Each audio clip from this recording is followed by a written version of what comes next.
मित्रों, भगवान विष्णु ने स्वयं बताया है कि माँ बाप के अच्छे और बुरे कर्मों का फल उनकी औलाद को भोगना पड़ता है। यह बात कहाँ तक सही है? मित्रों, मनुष्य को खुद के अच्छे और बुरे कर्मों का फल तो उन्हें भोगना पड़ता ही है, तथा उसके माँ बाप के द्वारा किए गए कर्मों का फल भी उन्हें भोगना पड़ता है। मित्रों, कहते हैं ना कि जैसे औलाद बुरा या अच्छा कर्म करती है तो उसे उनके माता पिता को भोगना पड़ता है, उसी प्रकार औलाद के माता पिता के बुरे और अच्छे कर्मों का फल उनकी औलाद को मिलता है तथा भोगना पड़ता है। दोस्तों, एक बार भगवान विष्णु और माता लक्ष्मी क्षीर सागर में शेषनाग की सैया पर विश्राम कर रहे थे। तभी माता लक्ष्मी कहती हैं, हे स्वामी, क्या माँ बाप के अच्छे और बुरे कर्मों का फल पुत्र को भोगना पड़ता है? मित्रों, तभी भगवान विष्णु कहते हैं, हे देवी, अवश्य ही भोगना पड़ता है। आज हम आपको एक प्राचीन समय की बहुत ही महत्वपूर्ण कथा सुनाते हैं, जिसे सुनने के बाद आपको पता चल जाएगा कि कैसे माँ बाप के अच्छे और बुरे कर्मों का फल उनकी औलाद को मिलता है या भोगना पड़ता है। मित्रों, फिर भगवान विष्णु कथा को आरंभ करते हैं और कहते हैं, हे देवी, प्राचीन काल की बात है। एक गांव में एक किसान रहता था। वह किसान बहुत ही गरीब था। किसी तरह से मेहनत और मजदूरी करके अपने घर का खर्च चलाता था। उसे मजदूरी में दिन भर काम करने के बाद 20 रुपए मिलते थे। उसमें से 10 रुपए वह नित्य दान करता और 10 रुपए में अपने परिवार का पालन पोषण करता था। इस तरह से करते हुए कुछ समय बीत गया और इसके बाद उसके 2 पुत्र हुए।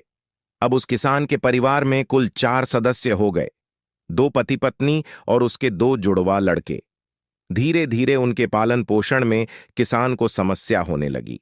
दोस्तों, क्योंकि और इधर दिन के दिन महंगाई बढ़ती जा रही थी।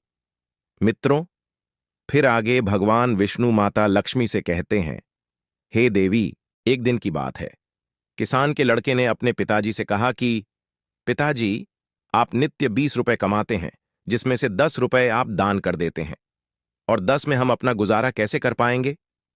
किसान को चुप देख करके उसकी पत्नी ने कहा कि नहीं बेटा, ऐसी कोई बात नहीं है। आपके पिताजी रोज 20 रुपए कमाते हैं और 10 रुपए दान कर देते हैं, या तुम्हारे लिए ही दान करते हैं, दूसरों के लिए नहीं। मित्रों, लेकिन वह दोनों लड़के इस बात को नहीं समझते थे, क्योंकि वह दोनों नन्हे बालक थे। मित्रों, फिर आगे भगवान विष्णु कहते हैं, हे देवी, फिर इसी तरह से कुछ समय बीतता गया और किसान के दोनों लड़के धीरे धीरे बड़े होने लगे। इधर किसान की एक दिन काम करके घर आते समय कार से लड़ने की वजह से मृत्यु हो जाती है। जब किसान की पत्नी और उसके दोनों लड़कों को पिता की मृत्यु की खबर मिली तो उनको बड़ा दुख हुआ। एक दिन किसान के दोनों लड़कों ने अपनी मां से पूछा कि माताजी, हमारे पिताजी कहाँ चले गए हैं? किसान की पत्नी ने कहा कि बेटे, तुम्हारे पिताजी हम सबको छोड़ करके भगवान भोले बाबा के पास चले गए हैं। जब तुम्हारे पिताजी थे तो रोजाना 20 रुपए कमाते थे और 10 रुपए की बचत करते थे। हमारा पालन पोषण उसी 10 रुपए में करते और बाकी का 10 रुपए वो दान करते थे। अब हमारा पालन पोषण कैसे होगा? कैसे हमारा पेट भरेगा? मां ने अपने दोनों बच्चों से कहा, बेटों, जिस घर में गरीबी होती है उसका कोई सहायक नहीं होता है, उसे सभी दूर भागने लगते हैं, सिवाय भगवान के बेटों, क्योंकि वही गरीबों के सहायक होते हैं। बेटों ने अपनी मां से कहा कि माताजी, ऐसा मत सोचिए, हम दोनों भाई भगवान भोले बाबा के पास जाएंगे और अपने पिताजी को वापस लेकर के आएंगे, क्योंकि हमने सुना है भगवान भोले बाबा बड़े दयालु हैं। वह हमारी दुखों को देखकर हमारे ऊपर अवश्य ही उन्हें दया आएगी और वह हमारे पिताजी को हमारे साथ अवश्य ही भेज देंगे। मित्रों, फिर आगे भगवान विष्णु कहते हैं, हे देवी, वह नन्हे बच्चों की बात पर उसकी मां ध्यान नहीं देती है। दिन की बात है कि किसान की पत्नी अपने दोनों लड़कों को घर पर छोड़ करके गांव में किसी काम के लिए चली गई और उधर जो उसके दोनों लड़के थे वह दोनों भाई आपस में सोचने लगे, क्यों ना हम कैलाश पर्वत पर भगवान शंकर के पास चले और अपने पिताजी को वापस लेकर के आए। ऐसा सोच करके अपने पिताजी को लाने के लिए वो दोनों भाई अपने घर से चल देते हैं। दोस्तों, उन दोनों भाइयों को चलते चलते काफी समय बीत गया। उसी समय उनको थकान का अनुभव हुआ और दोनों भाई एक बहुत विशाल बरगद के पेड़ को देख करके उसकी छाया में आकर के खड़े हो गए। दोनों भाइयों ने सोचा कि बरगद के इस पेड़ की छाया में थोड़ा सा विश्राम करते हैं, फिर दोनों भाई उसी बरगद के पेड़ के नीचे बैठकर विश्राम करने लगे। तभी उस बरगद के पेड़ ने इंसान की आवाज में कहा कि बेटे, तुम लोग कौन हो और कहां जा रहे हो? मेरी छाया में आज तक तुम्हारे जैसे कोमल बालक नहीं बैठे हैं। फिर उन दोनों बच्चों ने कहा कि हम किसान के बेटे हैं और अपने पिताजी को लाने के लिए हम कैलाश पर्वत पर भगवान भोले बाबा के पास जा रहे हैं। उस बरगद के पेड़ ने जब उन बच्चों की बात सुनी तो वह कहा कि पुत्रों, तुम मेरे लिए भी भगवान भोले बाबा से एक प्रश्न पूछ करके आना। कहने लगा कि मैं कई वर्षों से यहां पर लगा हुआ हूं, लेकिन मेरा एक भी पत्ता जमीन पर नीचे नहीं गिरता है और ना ही मेरी डालियां कभी सूखती हैं। मैं कितने वर्षों तक और यहां पर खड़ा रहूंगा? मैंने अपने पूर्व जन्म में ऐसा कौन सा पाप किया है जिस कारण से मुझे इस योनि से मुक्ति नहीं मिल पा रही है? इसका कौन सा कारण है? तब उन दिनों लड़कों ने कहा कि ठीक है, हम भगवान भोले बाबा से तुम्हारा यह प्रश्न जरूर पूछ करके आएंगे मित्रों। फिर आगे भगवान विष्णु माता लक्ष्मी से कहते हैं, हे देवी। इतना कहकर के वो दोनों बालक वहां से आगे चले। चलते चलते रास्ते में उन्हें एक बहुत ही भयानक बड़ा सा सांप मिल गया। उस सांप को देख करके वो दोनों भाई डर के मारे कांपने लगे और खड़े हो गए। वहां से वो दोनों भाई भागने ही वाले थे, तभी वह सर्प मनुष्य की आवाज में बोलने लगा और कहा कि बच्चों, तुम मुझसे डरो मत, मुझे इतना बताओ कि तुम कौन हो और कहां जा रहे हो। वो दोनों बच्चे उस सर्प के पास गए और हाथ जोड़ करके कहने लगे, हे नाग देवता, हम दोनों किसान के पुत्र हैं और हम दोनों जुड़वा भाई हैं। हम दोनों कैलाश पर्वत पर भगवान भोले बाबा के पास अपने पिताजी को लेने के लिए जा रहे हैं। उस सांप ने कहा कि बच्चों, तुम भगवान भोले बाबा से मेरा एक प्रश्न पूछ करके आना। मैं कई वर्षों से यहां पर पड़ा हुआ हूं, मेरे से अब चला भी नहीं जाता। मेरे शरीर में इतनी जान नहीं है कि मैं थोड़ा सा भी चल फिर सकूं। मैंने अपने पूर्व जन्म में ऐसा कौन सा पाप किया है जिस कारण से मुझे इस योनि से मुक्ति नहीं मिल पा रही है? इसका कौन सा कारण है? तब उन लड़कों ने कहा, ठीक है, हम भगवान भोले बाबा से तुम्हारा यह प्रश्न पूछ करके जरूर आएंगे मित्रों। फिर आगे भगवान विष्णु माता लक्ष्मी से कहते हैं, हे देवी। इतना कहकर के वो दोनों लड़के आगे चलने लगे। फिर चलते चलते रास्ते में उन्हें एक सेठ जी मिले। सेठ ने कहा कि बच्चों, तुम दोनों कौन हो और इतनी कड़ी धूप और गर्मी में कहां जा रहे हो? देखने में तो तुम बड़े ही सुकुमार और कोमल लग रहे हो। उन लड़कों ने कहा कि हम दोनों सेठ जी किसान के बेटे हैं और हम दोनों सगे जुड़वा भाई हैं। हम दोनों कैलाश पर्वत पर भगवान भोले बाबा के पास अपने पिताजी को लाने के लिए जा रहे हैं। फिर उस सेठ ने कहा कि तुम भगवान शिव से मेरा एक प्रश्न पूछ कर आना।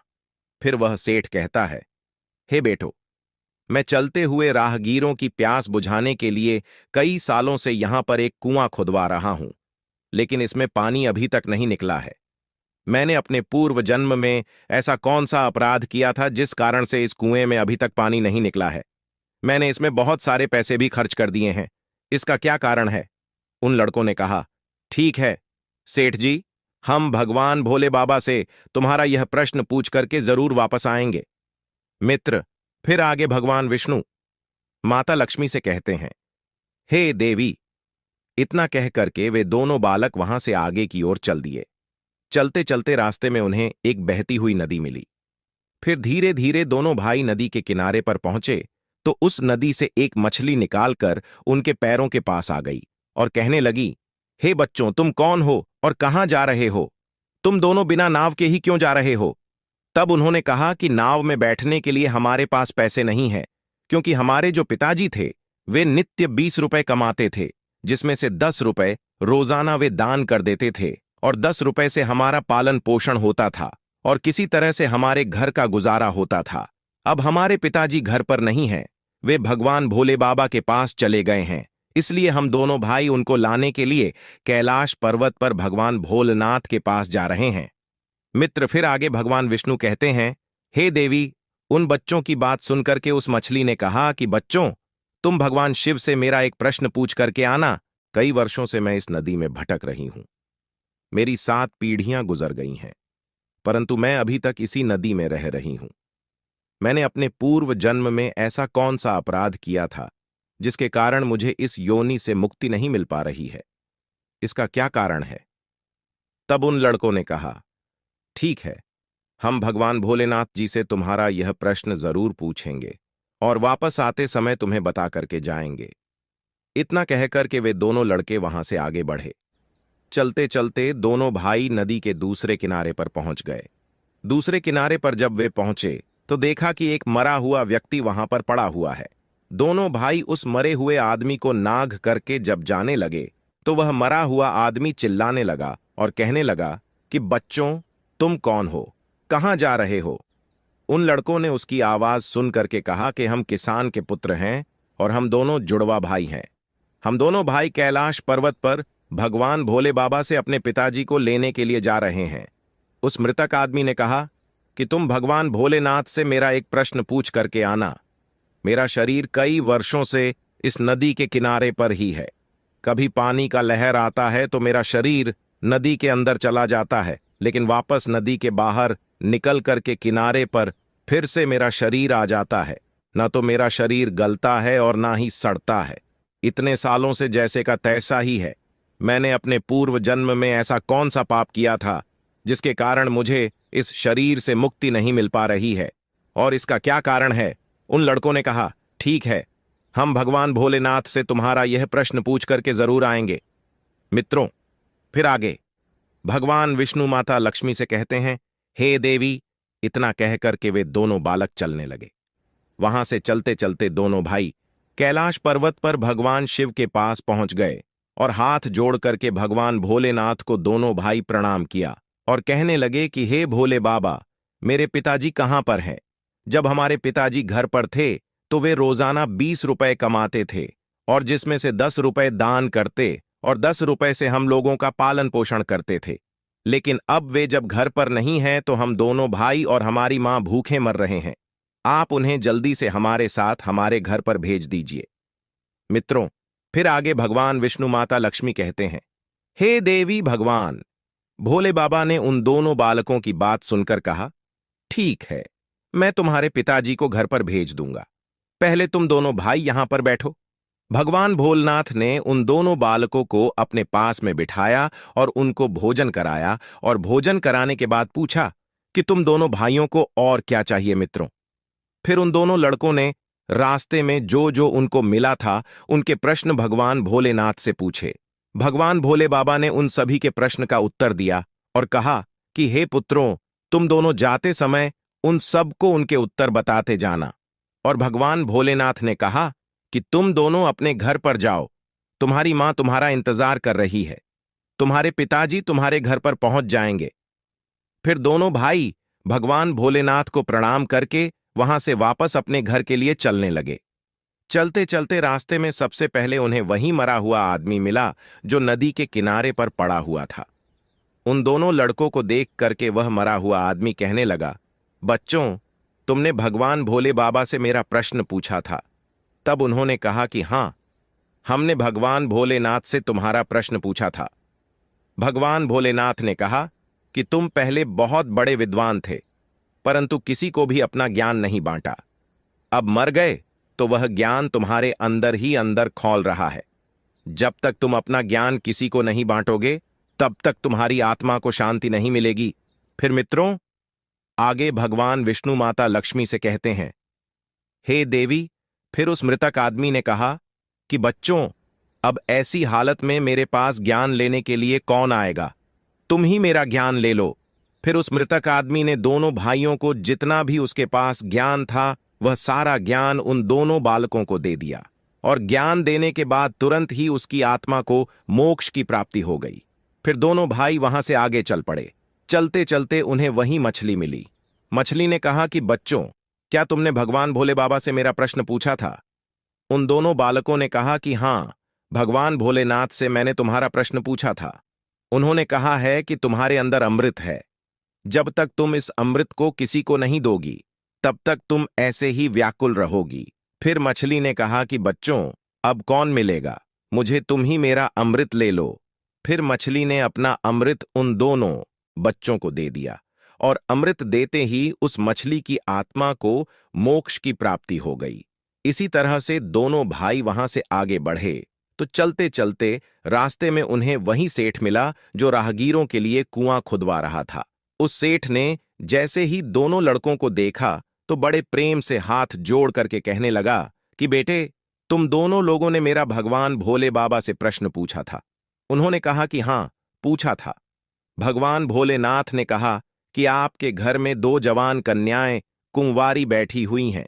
जब तक आप उन दोनों कन्याओं का विवाह नहीं करेंगे और कन्यादान नहीं करेंगे, तब तक इस कुआं में पानी नहीं निकलेगा।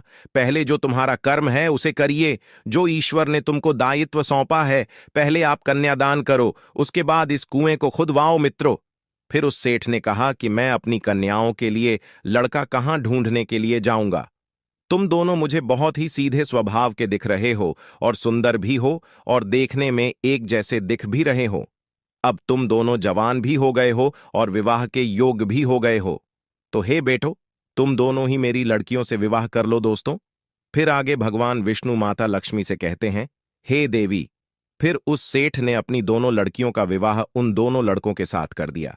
फिर सेठ ने वहां से अपनी दोनों बेटियों को बहुत सारा धन देकर विदा कर दिया। दोनों भाई आगे चले। चलते चलते रास्ते में उनको वही सर्प मिला। उस सर्प ने कहा कि बच्चों, क्या तुमने भगवान भोले बाबा से मेरा प्रश्न पूछा था? तब उन्होंने कहा, हां, पूछा था। भगवान भोलेनाथ ने कहा कि तुम्हारे पास जो नागमणि है, तुम उस नागमणि को धरती पर नहीं उगलते हो और ना कभी किसी को दान दिया है। जब तक तुम इस मणि का दान नहीं करोगे, तब तक तुम्हारा शरीर ऐसे ही बना रहेगा। फिर उस सांप ने कहा कि बच्चों, मैं यह नागमणि अब किसको दूं? इस नागमणि को तुम ही ले लो। फिर उस सांप ने अपनी नागमणि को उन बच्चों को दे दिया दोस्तों। नागमणि को देते ही उस सर्प की आत्मा को मोक्ष की प्राप्ति हो गई। इस तरह से वे दोनों भाई अपनी पत्नी को लेकर फिर आगे चलने लगे। चलते चलते रास्ते में उन्हें वही बरगद का विशाल पेड़ मिला, जिसके नीचे छाया में वे विश्राम करने के लिए बैठे थे। उसने पूछा कि बच्चों, क्या तुमने भगवान भोले बाबा से मेरा प्रश्न पूछा था? उन्होंने कहा, हां, पूछा था। भगवान भोलेनाथ ने कहा कि पूर्व जन्म में तुम्हारा काम गुरुकुल में बच्चों को शिक्षा देना था। तुम्हारा पद एक गुरु का था, परंतु तुम उसके बदले में छोटे छोटे बच्चों से अपना काम करवाते थे, हाथ पैर दबाते और उन्हें अच्छी तरह से शिक्षा नहीं देते थे। तुम पूर्व जन्म में बहुत बड़े विद्वान थे, परंतु तुमने उन बच्चों को शिक्षा नहीं दी। उन बच्चों के श्राप के कारण तुम हिलडुल नहीं सकते। तुम्हारे अंदर जो ज्ञान भरा हुआ है उसे किसी को दे देना, इसके बाद में तुम्हें फिर मोक्ष की प्राप्ति होगी। मित्रों, फिर आगे भगवान विष्णु माता लक्ष्मी से कहते हैं, हे देवी। उन दोनों लड़कों की बात सुनकर उस पेड़ ने कहा कि मैं यह ज्ञान किसे दूंगा, तुम ही ले लो। फिर उस बरगद के पेड़ ने दोनों भाइयों को अपना जितना भी उसके पास ज्ञान था सब दे दिया। जैसे ही उस बरगद के पेड़ ने उन दोनों बच्चों को अपना ज्ञान दिया, तो उसकी भी आत्मा को शांति मिल गई और वह उस पेड़ की योनि से मुक्त हो गया। फिर दोनों भाई अपनी पत्नियों के साथ चलते चलते अपने घर पहुंच गए। जब दोनों भाई अपने घर पहुंचे तो किसान की पत्नी उनको देख करके बड़ी खुश हुई और कहने लगी कि बेटों, तुम दोनों कहाँ चले गए थे और यह दोनों लड़कियां तुम्हारे साथ में कौन है? फिर दोनों भाइयों ने जो भी उनके साथ घटनाएं घटी थीं, वह सब कुछ अपनी मां को बता दिया। फिर दोस्तों, आगे भगवान विष्णु माता लक्ष्मी से कहते हैं, हे देवी, अब उन दोनों बच्चों को ज्ञान हो चुका था कि हमारे पिताजी वापस नहीं आ सकते। अब उनकी मुक्ति हो चुकी है। उनके पिताजी ने जो दान धर्म किया था, उसका फल उन दोनों भाइयों को भगवान भोले बाबा ने दे दिया। मित्रों, इस प्रकार से भगवान विष्णु ने माता लक्ष्मी को बताया है कि माता पिता के अच्छे और बुरे कर्मों का फल उनकी औलाद को कैसे प्राप्त होता है और पूर्व जन्म के कर्मों का फल व्यक्ति को कैसे मिलता है और उसके पिता द्वारा किए गए पाप और पुण्य कर्म भी उसके बच्चों को कैसे मिलते हैं। मित्रों, उम्मीद करता हूं आप सभी लोगों को यह कथा और कहानी पसंद आई होगी। अगर आप लोगों को यह कथा पसंद आई हो तो वीडियो को लाइक जरूर करें। दोस्तों, वीडियो को पूरा देखने के लिए आप सभी लोगों का धन्यवाद।